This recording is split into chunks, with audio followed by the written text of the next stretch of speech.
Today, we are kind of getting back to our yamas. Remember? Yamas.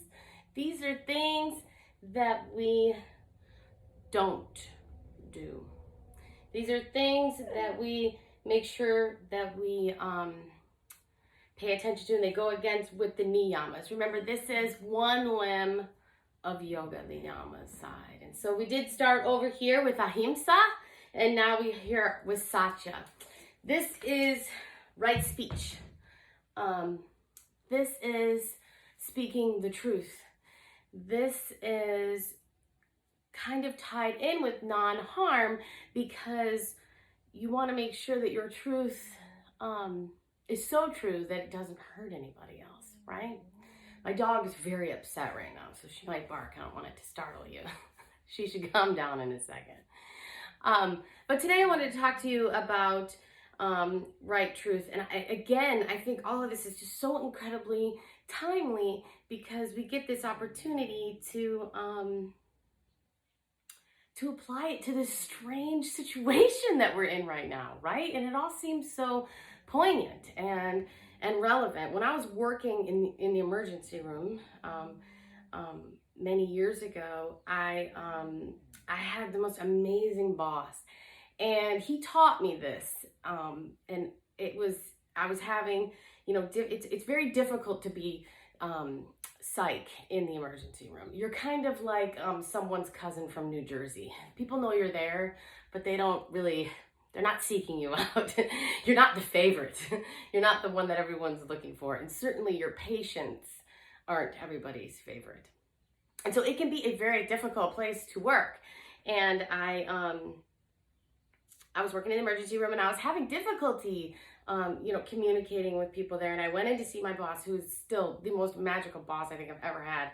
And he said, he taught me, before you say anything to anyone, ask yourself these three questions. Is it true? Is it necessary? Is it kind? And true, necessary, kind. True, necessary, kind. I took that, put it in my pocket, and brought it with me to the emergency room for the next, I don't even know, 6 or 8 years that I worked there.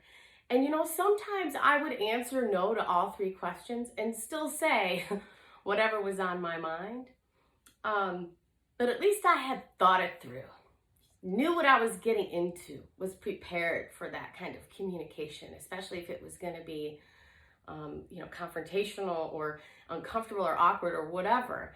And then when I went to take my meditation certification class, my teacher, David G., was calling these the three gates. So, and I had never heard of them that way, but I kind of liked the visual of kind of walking through these three places before you say something. Is it true? Is it necessary? Is it kind? And it is truly something that, it's very personal. It's very, very personal. And you have to go through how you're going to deal with that all by yourself. Now, if you know me, my husband is the exact opposite of me. He's very, very calm. He's very put together. And, I have a little bracelet that says WWAD, what would Andrew do? Because I tend to be a little more impulsive and he can be a little bit more thought out, right? And so I have that. So, to guide me sometimes. But this is a very personal, private endeavor. I heard this story the other day about this gardener who went out and saw a cocoon, and inside was this butterfly struggling to come out. And so he went to his tool shed and he got out a tool and sort of helped the butterfly out. And it fell to the ground and it didn't make it. And that was exactly the opposite of his intention, of course. But the lesson there is kind of like, we kind of have to go through even the very hardest part at the end. We have to do it, and we have to do it alone in order to get to wherever it is that we're going, and whatever beautiful, transformation that's going to happen for us. In order for us to fly, we kind of have to get through the rough parts. Dolly Parton, says, you got to have the rain before you get a rainbow. But I kind of tend to think as these 3 gates is very personal. You can talk to your friend about it. You can talk to your lovely boss about it. You can go and try it on the emergency room. But you really are, it's yours, and it's personal. And we do so many things with other people, but right now we're finding ourselves a little bit more alone than usual. So these are the 3 gates. And so today I'm going to do a guided meditation in finding your truth and speaking your truth. And so we'll get settled in. Now, I do have the 2 timers for the younger folks that I see on the call, for the big kids, the very big kids. And so today, if you guys, I will give you a cue to leave if it's too long. But for the rest of us, you can stay with me through the guided meditation. It'll only be just a few minutes. I like to keep these nice and short so our brains know, right, that meditation is not hard. It does not take long. It doesn't take up our whole day. We want to trick our brains into thinking that it's just a second, and then the habit is much more likely to take hold, okay? So let's take a moment to find a comfortable space. It doesn't matter what you're doing or where you are. It would be good if you are not in a bed, in a place that you associate with sleep, and that you are sitting up comfortably. It doesn't matter if you're sitting on the floor, if you're sitting on a chair, whatever, but it would be nice if you were sitting up, okay? Okay, so let us get comfortable in our space. My kids took the eye covers last night after the storm, so I have none, but if you have some, now would be a good time to put them on. Let's find our comfortable space.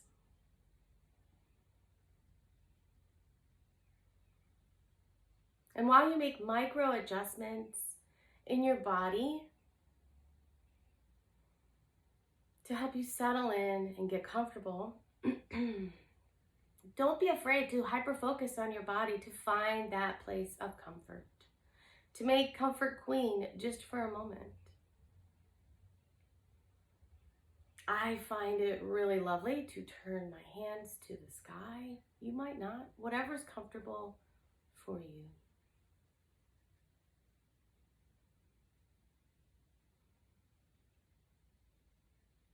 Now take a moment to locate your breath.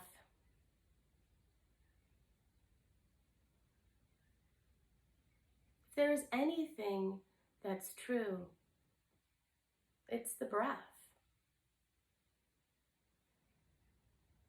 It comes and goes, whether we're paying attention to it or not. It brings us exactly what we need in order to thrive, in order to live, in order to protect us. It never takes more than it needs. Never takes less. While you were unconscious last night, your breath was going great. So you don't need to manipulate it. You don't need to bring your brain into this space. Just close your eyes and allow yourself to watch your breath as a witness to it, as the observer of it.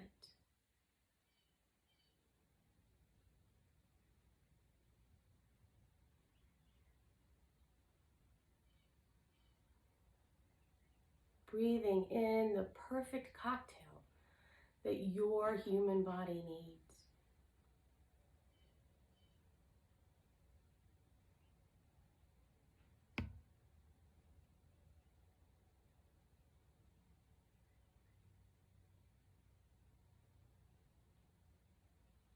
Breathing out exactly what the lushness of the earth craves.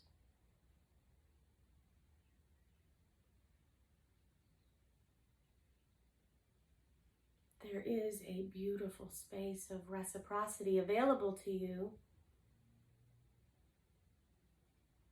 just by acknowledging it,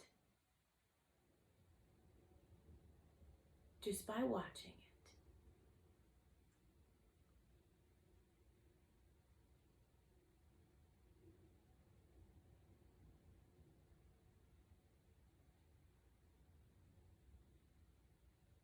we use breath to bring us back to now.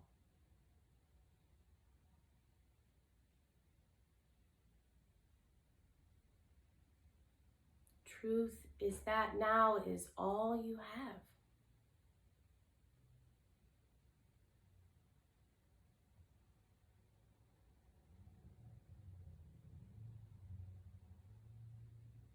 So as we track our breath or sit in one space of awareness while breath passes through,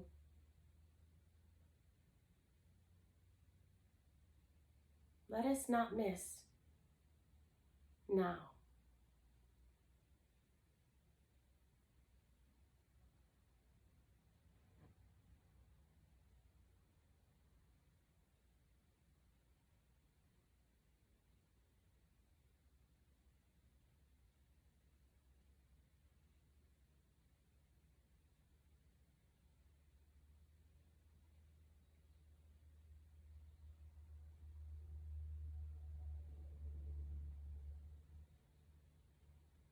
Nothing has ever happened in the past. It's all happened right now. Nothing will ever happen in the future. It will all happen now. This is truth.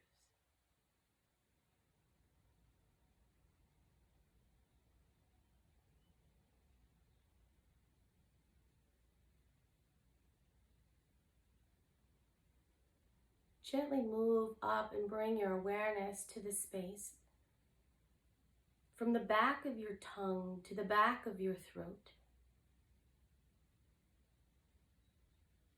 where your air passes, where food and drink enter.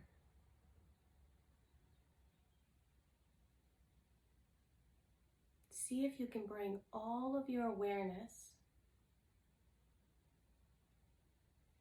to this space in the back of your throat.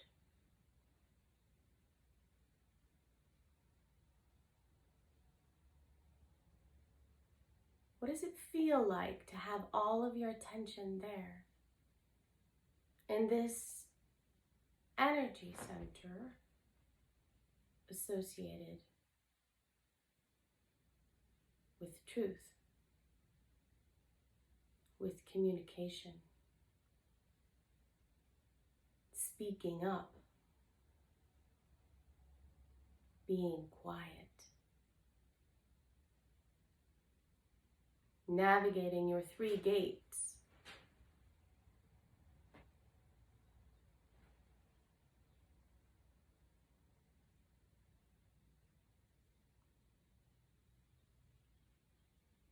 Perhaps you can even imagine as you breathe in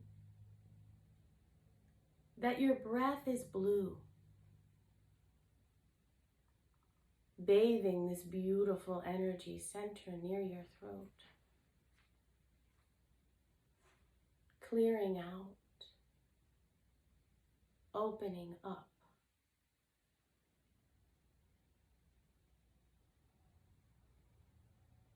Feel what it feels like to bring all of your attention here. And when your mind wanders to later, to lunch, to dinner, to task, to worry, to fear, to past, to regret, to whatever, remind yourself what is true, what is real. This breath, this moment, now.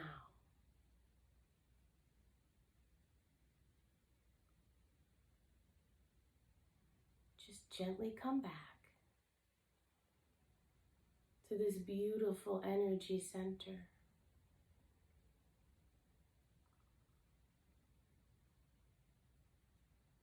That navigates incoming,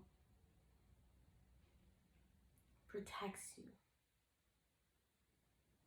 speaks for you, breathes for you, nourishes you.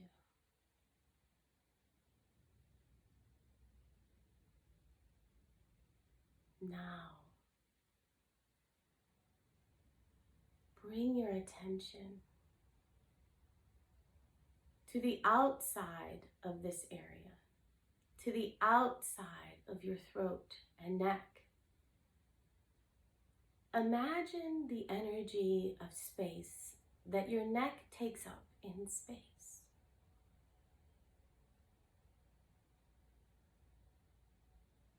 What does it feel like for this blue energy center to reside in space?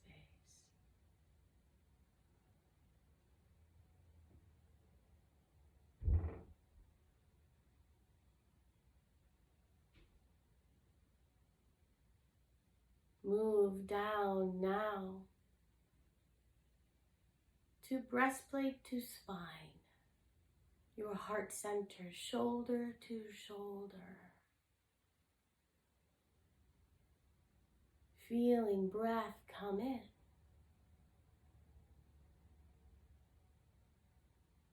This space associated with love.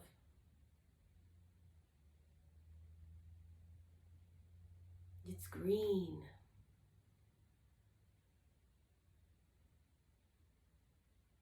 What does it feel like to bring all of your attention, all of your awareness to your heart center?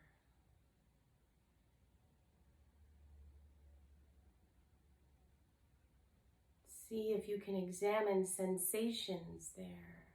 Maybe shaky, calm. Not feelings, sensations. Open.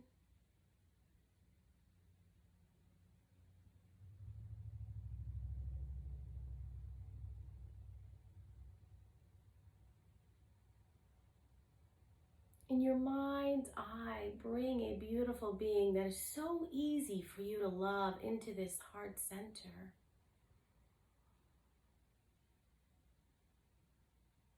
A person, a pet. So much love.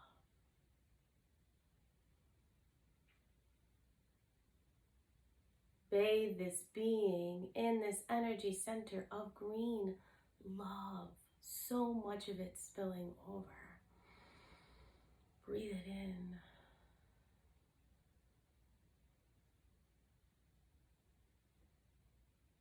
And now come to your throat again in truth.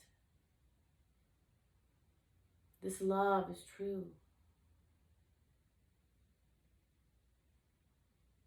Note what it feels like to move from your heart center to your throat.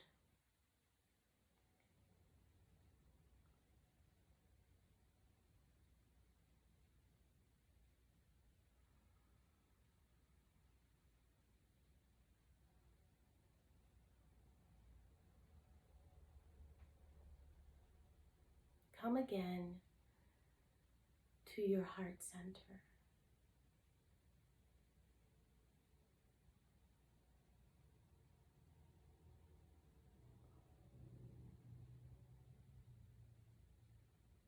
If you are a big, beautiful kid, take a deep breath in your nose and release, and feel free to leave or stay.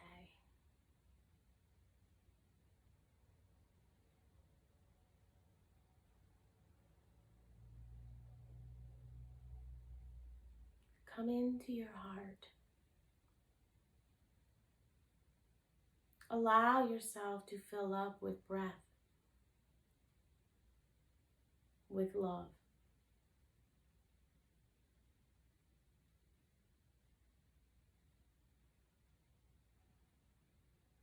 Locate a part of your heart center where your awareness is comfortable. The bottom or the top, or from shoulder to shoulder. Where does your awareness reside?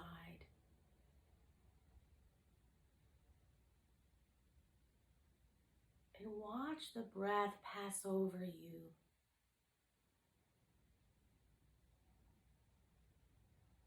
As it comes and as it goes.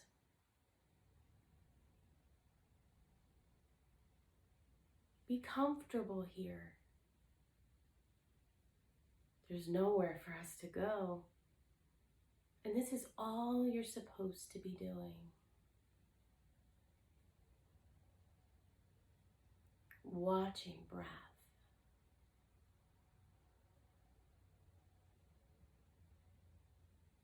As if this space of awareness is a log and your breath is a saw.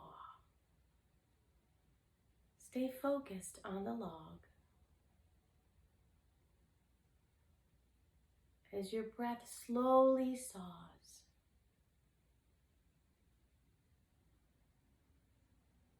Stay with it.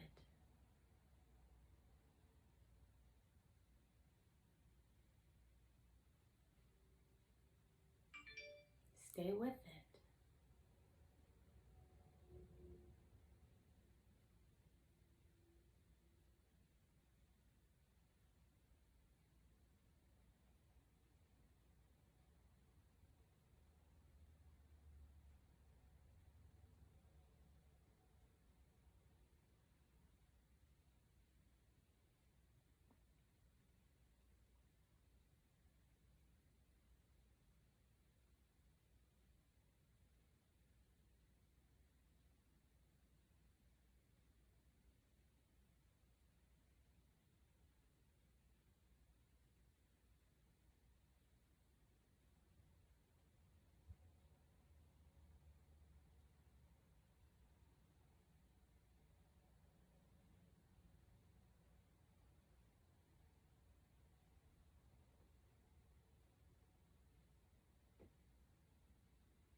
Actively come back to your breath.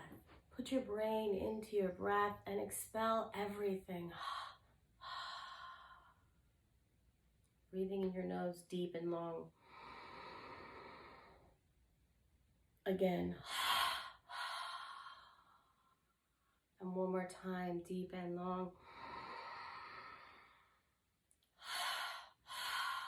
And sit and feel what it feels like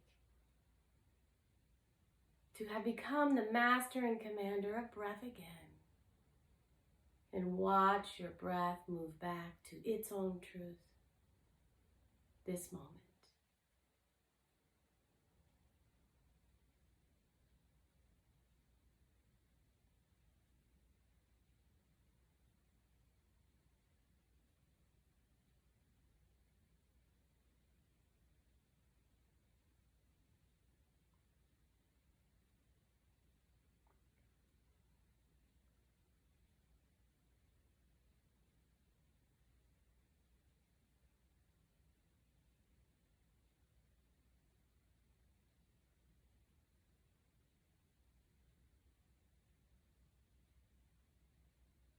Bring your awareness back to this time, this moment, this room, my voice, and where we are now. And when you're ready, you can open your eyes.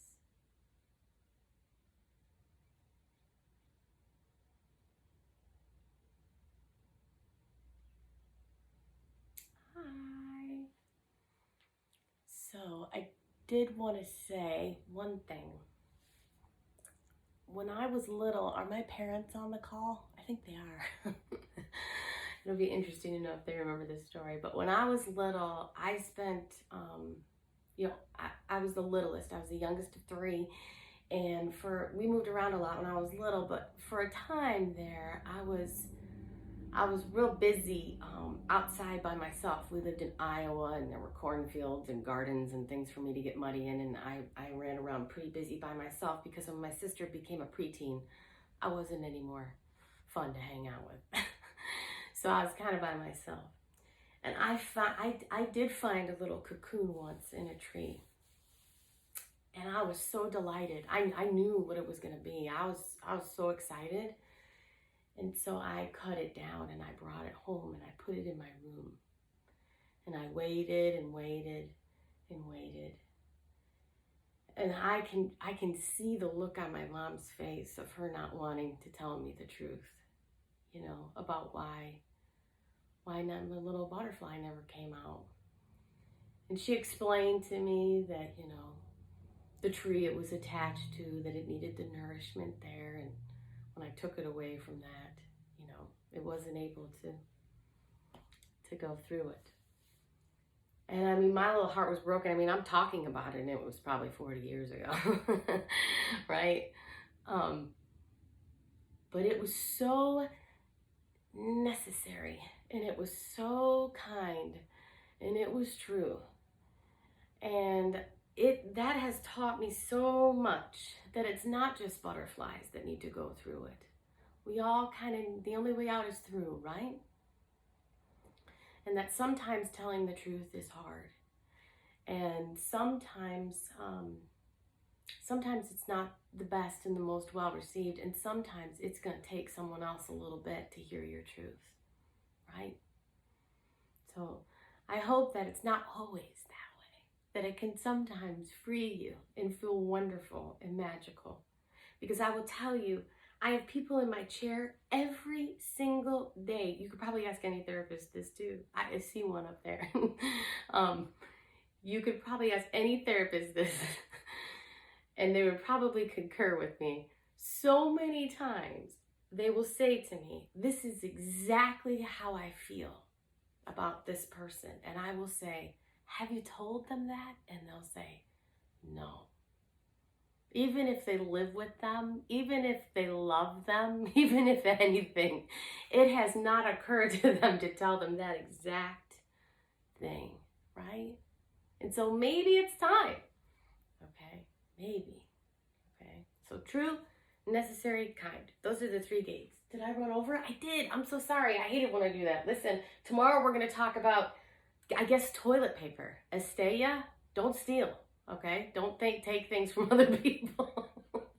Okay, I love you guys to pieces. It was so lovely to see you guys. You have a lovely, lovely day. And take care. Bye.